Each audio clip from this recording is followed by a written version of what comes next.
উদ্বস্তু করার পরিকল্পনা শুরু করেছে। কারণ বিগত দিনে আমরা 2019 সালে যখন কেন্দ্র সরকার এনআরসি সিএ করার পরিকল্পনা করেছিল, নিশ্চয় আপনাদের মনে আছে, করোনার আগে, যখন মহামারী আসে তার আগে, তখন আমরা আন্দোলন প্রতিবাদ করেছিলাম, ঠিক না? সিএ এনআরসি আমরা করতে দেবো না বলে। কিন্তু এখন ডাইরেক্ট নাক আর দেখাচ্ছে না, সিএ এনআরসি ডাইরেক্ট নাক দেখাচ্ছে না, এখন ঘুরিয়ে দেখাচ্ছে এটা না। বুঝতে পেরেছে? এখন সিএ এনআরসিটা এখন এই ভোটার লিস্টের নামকে তুলাকে কেন্দ্র করে, এসআইআর কে কেন্দ্র করে এখন ভিতর দিয়ে এনআরসি করছে।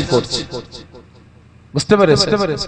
তখন তো খুব আন্দোলন করেছিলাম, তখন তো খুব প্রতিবাদ করেছিলাম, তাহলে এখন আমার দেশের জনগণের আন্দোলন প্রতিবাদ গুলো গেল বলেন? সুপ্রিম কোর্ট এবং ইলেকশন কমিশনারের মধ্যে এই কেস কাটারি হয়েছে। দেখা যাচ্ছে সুপ্রিম কোর্টও বলছে আর ইলেকশন কমিশনারও বলছে যে আমাদের নাগরিকত্ব, voter card, PAN card, ration card, Aadhaar card চলবে না। কি লাগবে? পাসপোর্ট। আপনাদের আছে? তাহলে এগুলোই তো আমাদের দেশের নাগরিকের প্রমাণ, ঠিক না? চোখের ছবি দাও, 10টা আঙুলের ছবি দাও, মুখের ছবি দাও, মুষ্টির ছবি দাও, দিয়ে এত কিছু করে আধার কার্ড করলো, এখন বলছে না এইসব চলবে না। ভালো করে বুঝবেন, কয়েক হাজার কোটি টাকা, হাজার কোটি টাকা খরচা করে আজকে এতগুলো কার্ড করলো, রেশন কার্ড করলো, আধার কার্ড করলো, ভোটার কার্ড করলো, প্যান কার্ড করলো, করার পরে এখন বলছে সব ক্যান্সেল। তাহলে এত হাজার কোটি টাকা খরচা হলো, কাদের খরচা হলো? এই জোরে বলেন না, সরকারের ভাবে কাদের? তাহলে আমার আপনার টাকা, আজকে হাজার কোটি টাকা আজকে সরকার পানিতে ফেলে দিয়েছে, ধ্বংস ধূলিসাৎ করে দিয়েছে। তাহলে আমরা দেশের জনগণ, তাহলে এর কৈফিয়ত নিয়ে আমাদের দরকার আছে না নাই? আছে না নাই? তাহলে আপনারা কৈফিয়তটা নিচ্ছেনটা কি? আপনারা জাগছেনটা কই? আপনাদের আন্দোলনটা গেল কোথায়? আপনাদের প্রতিবাদটা গেল কোথায়? সকলকে বলছি ভাই, সরকার বুঝে নিয়েছে আমরা দেশের জনগণ, আমরা এর ভারতের জনগণ, আমরা হলাম ভেড়া। কি বললাম? আমরা ভেড়া। আচ্ছা, আপনাদের পুলিশ হলে তো আগে খুব ভেড়া চাষ হতো কি না? আচ্ছা, এরকম ভেড়া চড়িয়েছেন এখানে কেউ আছেন? ভেড়া চাষ করেছেন কেউ আছেন? হাত তুলবেন। ভেড়া পুষেছিলেন 20-50টা ভেড়া এরকম ছিল, কেউ আছেন? কেউ আছেন? তার সুবিধা হতো একটু বুঝাতে। তাহলে 50টা ভেড়া আপনি চাষ পুষছেন, তাহলে 50টা ভেড়াকে সাইজ করতে হলে কি দরকার? বলেন কি দরকার? কথা বলছেন মেড়া। ভালো করে বুঝবেন, এই 50টা ভেড়াকে রাস্তা দিয়ে তাড়িয়ে নিয়ে যাবেন তো? মেড়া না থাকলে নিয়ে যেতে পারবেন না। আর একটা বড় মেড়া মদ্দা সামনে থাকবে আর 50টা প্যাঁ করতে তার পিছে যাবে, ঠিক না? নেটে সার্চ করেন, দেখতে পাবেন। নেটে সার্চ করেন, দেখতে পাবেন। ওই রাখাল ওই মেড়াটার গলায় দড়ি দিয়ে তার পায়ে হোক গাছের গুড়ায় হোক বেঁধে দিয়ে শুয়ে পড়লো। ওই মেড়া খানিকক্ষণ প্যাঁ করে শুয়ে পড়লো, আর ওর পিছনে 100, 150, 200 ভেড়া, ওরাও পিছনে দাঁড়িয়ে গুটি করে ওরাও শুয়ে পড়লো, ঠিক না? আর যখনই মেড়াটা উঠে প্যাঁ করে চিল্লাবে, সব কটা ভেড়া উঠে উঠবে, ঠিক না? আজকে আমরা ভেড়া, আমাদেরকে মেড়াগুলো চড়াচ্ছে, ঠিক না? কেন? ওরা বুঝে নিয়েছে এ দেশের জনগণ এদের কোনো আর্টস নাই। ও উঠবে, বসবে, হাত তুলবে, হাত নামাবে, তাই তো হচ্ছে। ঠিক না বেটি? আপনি দেখেন লক্ষ্য করে, নোটবন্দি থেকে নিয়ে, জিএসটি থেকে নিয়ে একের পর এক নানান রকমের আইন পাস করে দেশের জনগণকে নাজেহাল করে মারছে। ঠিক না বেটি? আজকে বলছে আধারের সাথে ভোটার লিংক করো, তারপরে বলছে আধারের সাথে প্যানের লিংক করো, তারপরে বলছে আধারের সাথে কি বলে রেশনের লিংক করো, তারপরে বলছে অমুকের সাথে অমুকের লিংক করো, তারপরে বলছে অমুকের সঙ্গে অমুকের লিংক করো, গোষ্ঠীর লিংক করো, করে বলছে সব কিচ্ছু চলে না। কি দাও, কি লাগবে এখন দাও। সেই 1987 সালে তোমার বাপ পড়াশোনা করে যে সার্টিফিকেট দাও, পাবেন। এজোরে বলেন। 1947 এর আগে জন্ম, আপনার 87 আগে জন্ম সার্টিফিকেট, তারপর হচ্ছে আপনার কি ইস্যু সার্টিফিকেট বের করো, পাওয়া যাবে, পাবেন। যে ব্যাটার আইন পাস করছে, আমার দেশের প্রধানমন্ত্রী চাওয়ালা টাকলা অমিত শাহ, আজকে ও ব্যাটারা দেখাতে পারবে ওর বাপ যে পড়াশোনা করেছে সার্টিফিকেটটা, বলেন পারবে? তাহলে আজকে আমরা জনগণ দেখাবো কিভাবে? আমাদের তো দিন আনা দিন খাওয়া। ঠিক না বেটি? সকলকে বলছি ভাই, আর মুখ বুঝে সহ্য করার সময় কিন্তু আর নাই। অনেক অত্যাচার সহ্য করেছে, অনেক নির্যাতন সহ্য করেছে, অনেক ছুট কাটিয়েছে, অনেক কাতারে দাঁড় করিয়েছে। আর নয় যে কাতার দিতে হয়, রাস্তায় নামতে হয়, যদি ছুটতে হয়, আমরা এই বিজেপির বিরুদ্ধে রাস্তায় নামবো, কেন্দ্র সরকারের বিরুদ্ধে রাস্তায় নামবো। রাজি আছেন? রাজি আছেন? হ্যাঁ বললে হবে না, তৈরি হন, নামেন, দেখবেন অটোমেটিক বেটা আইন চেঞ্জ করতে বাধ্য হবে। ঠিক না বেঠিক? সকলকে বলছি ভাই, মজবুত হন। আগামী দিন খুবই খারাপ দিন আসছে, খুবই খারাপ সময় আসছে। বিশেষ করে আমার মুসলমান ভাইদের পায়ে ধরে বলে যাব, হাতে ধরে বলে যাব, ঘরের দ্বন্দ্ব ঘরে মিটান, পাড়ার দ্বন্দ্ব পাড়ায় মিটান, বাড়ির দ্বন্দ্ব বাড়িতে মিটাবেন, বাইরে যাবেন, বাইরে যাবেন না। কারণ বাইরে কিছু কিছু ডাঁড় বক টুইয়ে বসে আছে, ডাঁড় বক টুইয়ে বসে আছে, একটু খলবল কল্লি খাপ করে তুলে নিয়ে গিলে নেবে। ঠিক না বেটি? বুঝতে পেরেছে? কারণ ভাই, আমি আমার এলাকার কথা বলছি, বাড়ির সামনে চায়ের দোকান, তো চা খাচ্ছি, আমার এলাকার একজন লোক এসে বলছে, ভাইজান সালাম দেবে, ভালো আছেন? হ্যাঁ ভালো আছি, চা খাও, চা দাও। দুজনে চা খাচ্ছি, খেতে খেতে বলছে, ভাইজান দোয়া করবে। কি দোয়া করবো? ওদের ভাই একটু অশান্তি হচ্ছে, কেস কাচারি হয়ে গেছে, দোয়া করবেন। কেন, কি হয়েছে? ভাইজান আমার আব্বা আমাকে 3 কাঠা জায়গা দিয়েছে, আর ছোট ভাইকে দিয়ে 3 কাঠা জায়গা।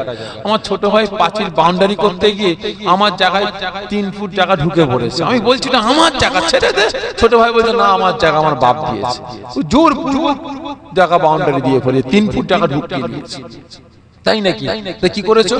কেস করে দিয়েছে। তাই নাকি? কমাস চলছে, কম বেশি 14 মাস।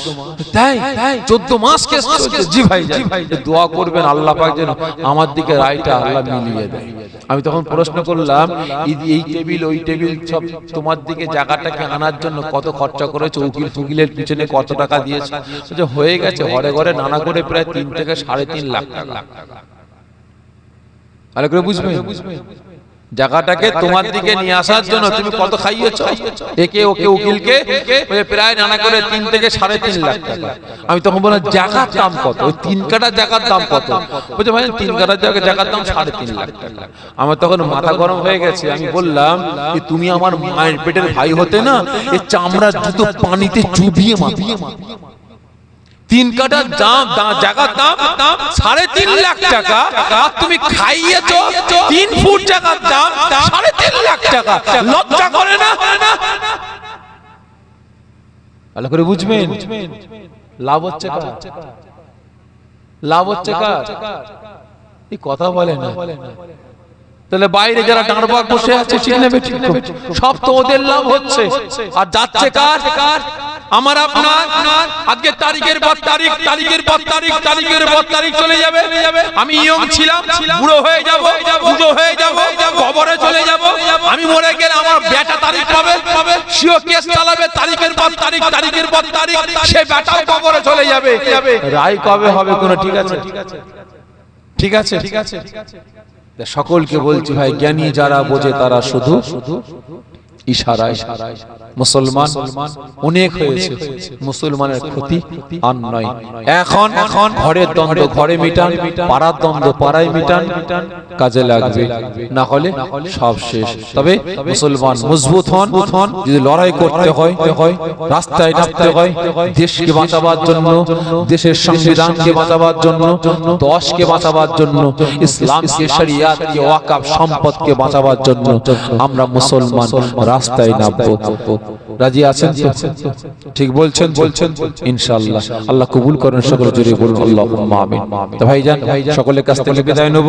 তার আগে আরেকটা কথা বলি, আগামী বছর প্রতি বছর দোয়া করবেন এই জান্নাতের বাগান যেন আল্লাহ পাক আমার এই কমিটি ভাইদের প্রচেষ্টা আল্লাহ পাক কিয়ামত পর্যন্ত কায়েম রাখার তৌফিক দান করেন। সকলে জোরে বলুন আল্লাহুম্মা আমিন, জোরে বলুন আল্লাহুম্মা আমিন। তবে এই তারিখটা মুকাররার তারিখ, এই তারিখটা মুকাররার তারিখ। আগামী বছর এই তারিখেই জলসাটা হবে। সকলকে দাওয়াত দিলাম, আপনারা আপনার বন্ধু বান্ধব আত্মীয় স্বজন যারা আছেন সকলকে দাওয়াত দেবেন। আগামী বছর জান্নাতের বাগানটা আরো বড়, আরো সুন্দর কিভাবে হয় সেদিকে আপনারা খেয়াল রাখবেন। আর আমি পীরজাদা হিসাবে, পীর ভাই হিসাবে আমি আমার কমিটির ভাইদের কাছে অনুরোধ করব, এত রাত করবেন না। রাত 9টা থেকে 11টা, 11টা থেকে 1টা, খুব বেশি হলে 1টা পর্যন্ত চেষ্টা করবেন। 8টা থেকে 10টা, 10টা থেকে 12টা দুজন পীরজাদা বা ওয়াইজিনকে রাখবেন। হয়তো 12টা পার হয়ে গিয়ে 1টা পর্যন্ত হবে, কারণ সে রাত জেগে ওয়াজ শোনার মতো মুসলমানের ঈমানি পাওয়ার আছে আর নেই। তা অনুরোধ করব আগামী থেকে 12টা ঘোষণা করবেন, মধ্যরাত হয়তো টেনে 12:30 1টা হয়ে যাবে। তো যাই হোক, আমার সকলে দোয়া চাই যে আজকে আমাদের কমিটি ভাইয়েরা মুজাদ্দিদিয়া জলসা কমিটি, মুজাদ্দিদিয়া জলসা কমিটি, আমার নওজোয়ান তরুণ যুবক ভাইরা অনেক পরিশ্রম করে, মেহনত করে এই সুন্দর জান্নাতের বাগান কায়েম করেছেন। যে আশা, যে আকাঙ্ক্ষা, যে উদ্দেশ্য নিয়ে জান্নাতের বাগান কায়েম করেছেন, আল্লাহ পাক আমার ভাইদের সে মনের নেক আশাকে পূরণ করেন। সকলে জোরে বলুন আল্লাহুম্মা আমিন। আজকে যে সকল আমার ভাইয়েরা, মায়েরা, বাপেরা, বোনেরা সব সহযোগিতা করেছেন, তিনাদেরও দান ধ্যান করেছেন, দানকে আল্লাহ পাক কবুল করেন। সকলে জোরে বলুন আল্লাহুম্মা আমিন। যে যা তেলাওয়াত করেছেন সকলে আমাকে কবুল করেন আল্লাহুম্মা আমিন। রব্বানা আতিনা ফিদ দুনিয়া, মুসলমানদের হাতে আজকে ইমাম হুসাইন হুজুর শহীদ হয়েছেন কিসের জন্য বলতে পারেন? কিসের জন্য? জোরে বলেন, কিসের জন্য? তিনি একমাত্র শহীদ হয়েছেন ইসলামকে বাঁচাবার জন্য, শরিয়াতকে বাঁচাবার জন্য, অন্যায়কে ধ্বংস করে ন্যায়কে প্রতিষ্ঠিত করার জন্য। ঠিক না বেঠি? কিন্তু আজ আমি আপনি মুসলমান, তিনি যুদ্ধের ময়দানে নেমেছিলেন, তিনি লড়াই করেছিলেন, তিনি হাতে তরোয়াল নিয়েছিলেন, হাতে বল্লম নিয়েছিলেন। কিসের জন্য? অন্যায়কে ধ্বংস করে ন্যায়কে প্রতিষ্ঠিত করার জন্য। আর আজ আমি আপনি মুসলমান বলে দাবি করছি, আওয়াজ দিয়ে বলছি আল্লাহ রাসূলকে জানের থেকে বেশি ভালোবাসে। কিন্তু হলে কি হবে? আজকে আমি আপনি হাতে তরোয়াল নিচ্ছি, বোম নিচ্ছি, পিস্তল নিচ্ছি, লাঠি নিচ্ছি। আমার আপনার আদর্শ, আমার আপনার ক্যারেক্টার, আমার আপনার চরিত্র তৈরি করছি কিসের জন্য? অন্যায়কে ধ্বংস করে ন্যায়কে প্রতিষ্ঠিত করার জন্য না, অন্যায়কে ধ্বংস করে অন্যায়কে প্রতিষ্ঠিত করার জন্য। ঠিক না বেঠি? সকলকে বলছি মুসলমান এখনো সময়, প্রকৃত মুসলমান হওয়ার চেষ্টা করো, কাজে লাগে। আর না হলে ওই নামে তালপুকুর ঘুটি ডোবে না। নাম মুসলমান, কাজে কাজে জাহান্নামের কাঠ হতে হবে। কি ঠিক না বেটি? এদিকে তো সব অনেকে সব কাঠের ব্যবসা করেন। আপনারা কি করেন না করেন? কাঠের ব্যবসা করেন না করেন? অনেকে তো করেন। আচ্ছা, এইটুকু আম গাছের দাম আছে না? এইটুকু গুঁড়া, এরকম চওড়া গোল যে আম গাছের গুঁড়ি দাম আছে না? জোরে বলেন আছে। আচ্ছা এইটুকু মোটা গুড়ি কাঁঠাল গাছের দাম আছে না? যে আছে। এইটুকু মোটা গুড়ি আপনার কি বলে জাম গাছের দাম আছে না? যে আছে। কিছু হোক চাই নাই হোক, দরজা জানলার বাতা হবে, খুললার পাল্লা হবে, কি ঠিক না বেটি? আর এত মোটা গাছ যে দুজন তিনজন বেড দিয়ে ধরতে পারবে না, সে লম্বা লম্বা ফল হয়, ডাল দিয়ে আলু দিয়ে রান্না করেন, কি নাম বলেন? লম্বা লম্বা ফল হয়, হ্যাঁ সজনে গাছ এইরকম মোটা। বলেন তো ও গাছের দাম আছে তো? কি উল্টো ও দাম নেই? যদি এইটুকু মোটা আম গাছ, জাম গাছ, কাঁঠাল গাছের দাম থাকতে পারে, তাহলে অত মোটা সজনে গাছ পালং হবে না? হ্যাঁ খাট হবে না? ফার্নিচার হবে না? তাহলে ওর স্থান কোথা? জোরে বলেন কোথা? যত মোটাই হোক ও ব্যাটার স্থান চুলো, ঠিক না বেটি? ওর স্থান চুলো জ্বলতে হবে। তা ঠিক ওই রকম ভাই খাঁটি মুসলমান হন, খাঁটি মুসলমান হন, আল্লাহ পাক নাজাত দেবেন। আর ভেজাল হবেন সে যেমনই হন না কেন, স্থান কিন্তু জাহান্নামে হবে। প্রকৃত মুসলমান হন, প্রকৃত উম্মতে মুহাম্মাদি হওয়ার চেষ্টা করেন, নিজেদের চরিত্র আখলাক গুলোকে পরিবর্তন করেন। আল্লাহ পাক আমাকে আপনাকে সকলকে হেফাজত করেন। কারণ বলার অনেক ছিল, মুক্তাসার করলাম। আসেন আমরা সকলে মিলে দাঁড়িয়ে রাসূল পাক সাল্লাল্লাহু আলাইহি ওয়াসাল্লাম হুজুরের দরবারে দুরূদ ও সালামের তোহফা পাঠিয়ে দিই। ইয়া নবী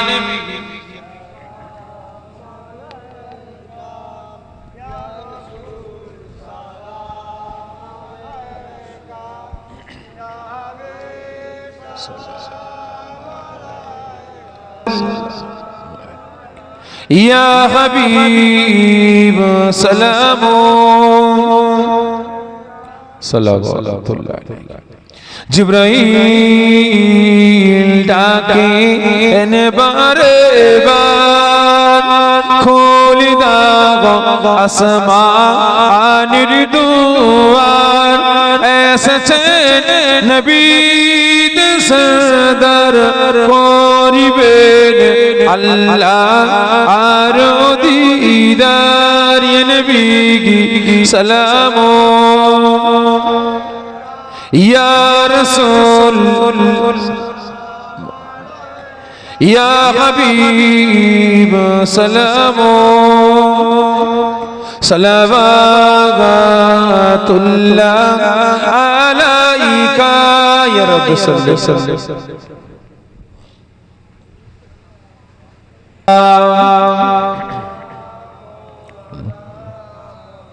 ওয়ালা আলি সাইয়্যিদিনা।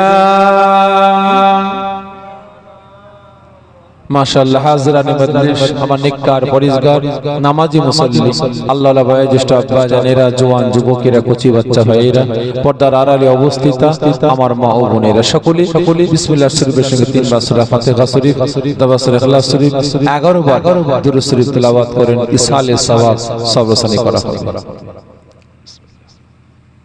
মনে নেবেন আগামী দিন খুবই কঠিন দিন আসছে। আগামী দিন খুবই কঠিন দিন আসছে। বিশেষ করে পশ্চিম বাংলা শুধু নয়, সারা ভারতবর্ষ জুড়ে আমরা মুসলমান আমাদেরকে নিয়ে এক শ্রেণীর মানুষ, এক শ্রেণীর রাজনীতির নেতা নেত্রীরা খেলা করতে আরম্ভ করেছে, কি ঠিক না বেটি? বিশেষ করে আমার বাপ, তার বাপ, তার বাপ, তার বাপ, আমাদের 14 পুরুষ এ দেশে বসবাস করে গেছে। আর এখন আমাদেরকে উদ্বাস্তু করার পরিকল্পনা শুরু হয়েছে, কি ঠিক না বেটি? আমাদের